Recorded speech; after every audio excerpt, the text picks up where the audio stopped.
guys, and welcome to Hummingbird Acres. Today we are going to be winter sowing some milkweed. We have a big section on our new property in Virginia that is dying to be a milkweed garden.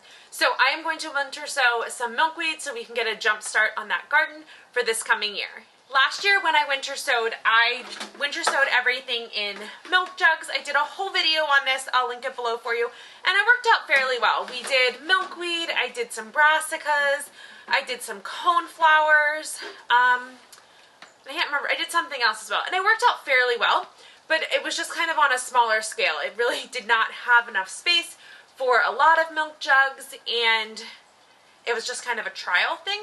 But this year we are amping it up and we are going to be doing a lot. So I ran to Target. You can also get these at Home Depot or Lowe's, and I got some clear plastic containers. And not only is the container clear, but the top is also clear. And then I have all of our milkweed seeds that we saved from our garden in the fall. The girls did a great job collecting all of these seed pods for me. And then we dried them out, and then everybody helped take them apart and put them in the bags. I also have some cups here. This is what we are going to sow them in. This is just going to make it easier to plant the milkweed when we get there. My drill. And when I get there, I will go and get our potting mix. It's just too much up here right now. So I'm going to start by prepping this stuff. And I'm going to take these apart. Here we go. To start, I am going to drill holes in the bottom of this plastic container. I want a good number of holes, but I don't want them too close together because plastic can get really brittle when it gets cold out. So I want to keep these kind of spaced out and so they don't get too brittle, but still enough to give some proper drainage. If you want to know more about winter sowing, how to do it, good things that you can winter sow, head on over to our website, www.hummingbird-acres.com. Lots of tutorials there for you. But what I'm going to do is drill the holes in both of these bins in the bottom to start with.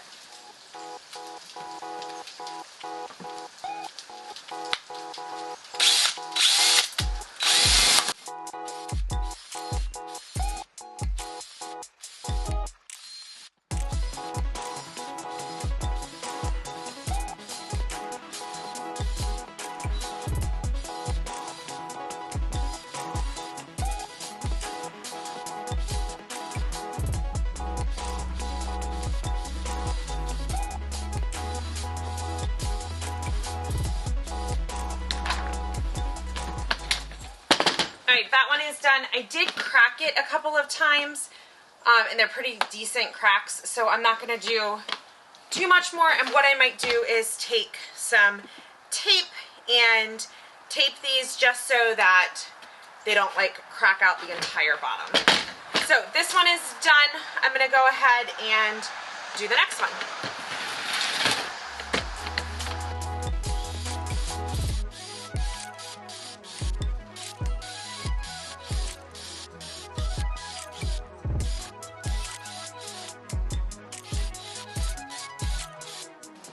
That one went better. I think it's because I went slower.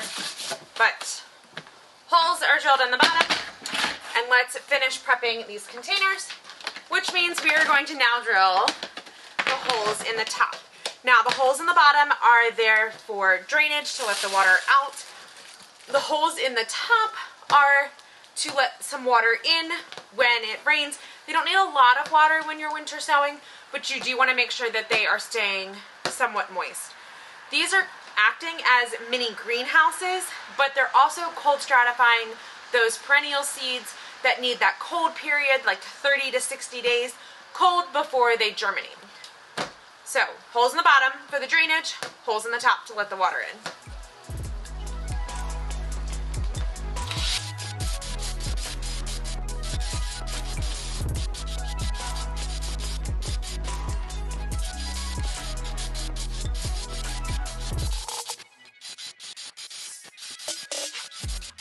Alright, so we have all of our holes in our bin in the bottom and the top. Let's see how many cups I can get to fit in here, and then we will put some drainage holes in our cups as well.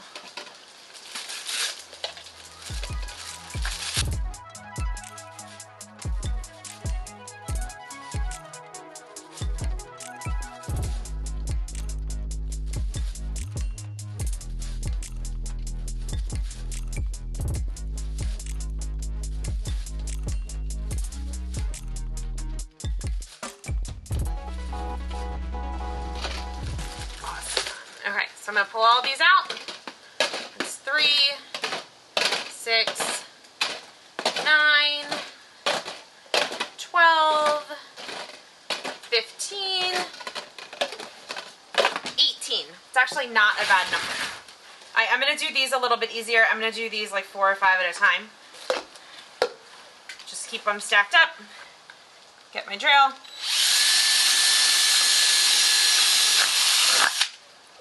I'm just going to do 1 hole in them. That should be more than enough.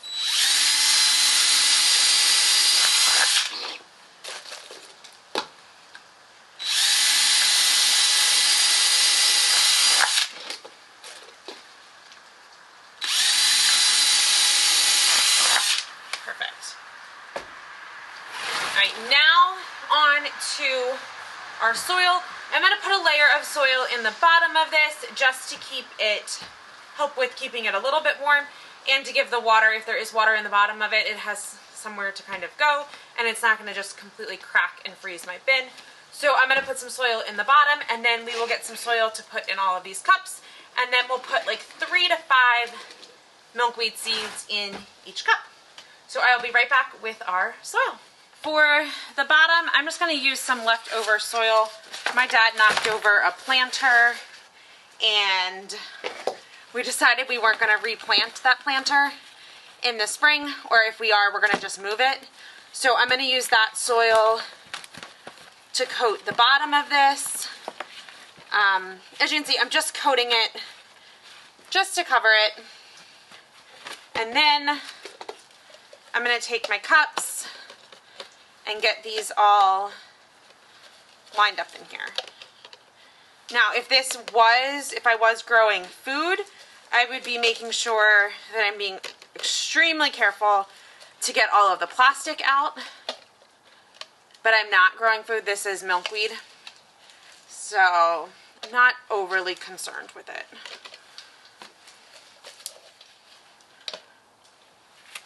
All right, let's put some soil in these cups. I'm gonna leave probably, I don't know, fill them up to about within 2 inches of the top.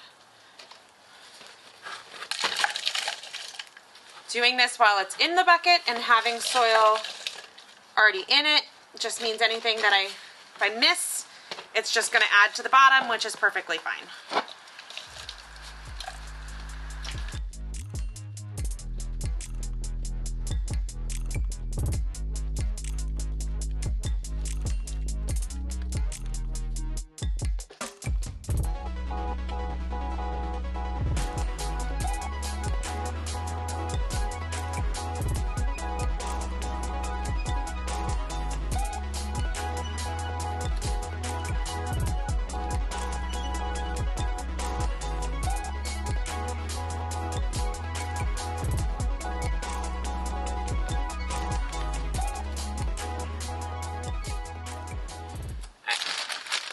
Overall, I am okay with how all of that filled up. It's not the best of the best, but I'm okay with it. So now what I'm going to do is put about 3 to 5 milkweed seeds in each cup.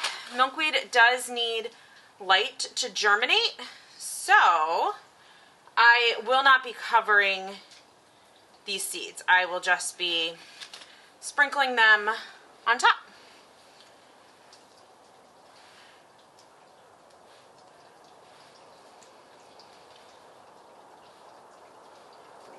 And as I'm doing this, I'm realizing I'm actually not doing 3 to 5. I'm just sprinkling some on each cup.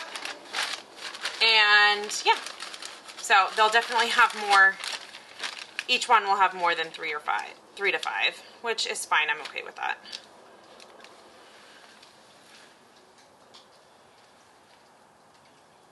Something to note, I didn't have to do it with this, but you want to make sure your soil is moist when you go to winter sow. So you want to make sure your soil is moist before you put it in your cups and before you plant your seeds. This soil was outside, and it has been raining like on and off all day.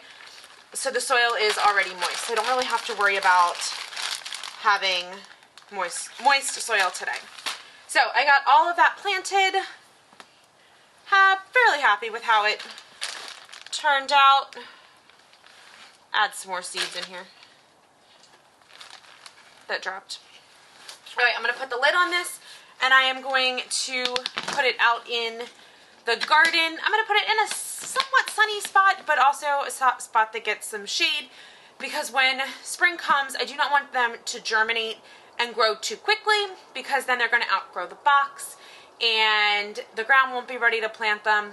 So I'm gonna keep an eye on them, make sure my soil stays moist, make sure that there's condensation building up in here, especially come spring, so that they will germinate. But yeah, not only am I going to do milkweed today, but I'm also going to do some other perennials. I'm going to do some coneflower, some purple coneflower, some like yellow-orange coneflower, and then I'm going to do some black-eyed Susans as well. Something to really make sure that you do if you are going to do something, if you're not going to do like the whole bin in the same thing, is to make sure you label what you're doing.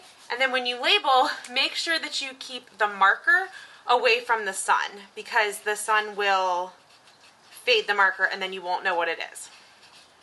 So I'm just going to label these and then turn the tape inward so that it doesn't see the sun.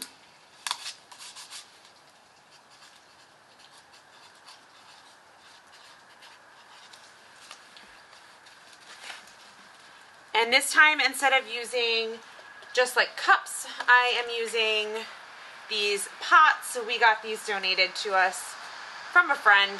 So we just kind of like reuse them whenever we can.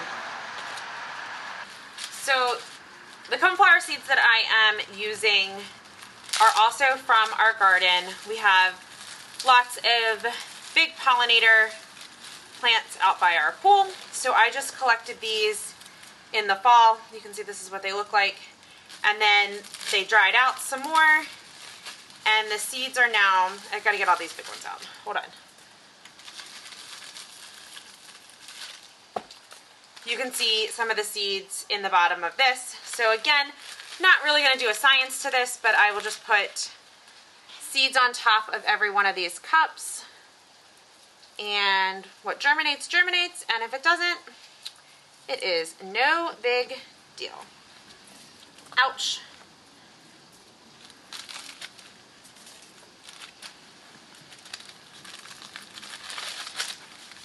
All right, I've got to go get some more cups, and it looks like some more soil. So I will be right back.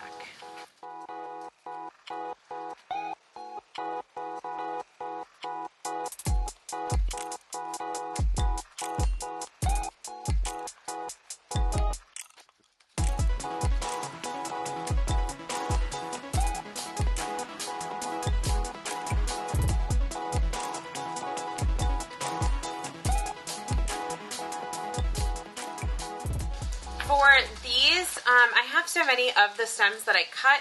What I decided to do is I was just gonna like crunch them together to get the seeds to break open, and then just put the whole flower head in the pot. That way it has the best chance of growing. So again, this will go out in the garden in a somewhat shaded, somewhat sun spot.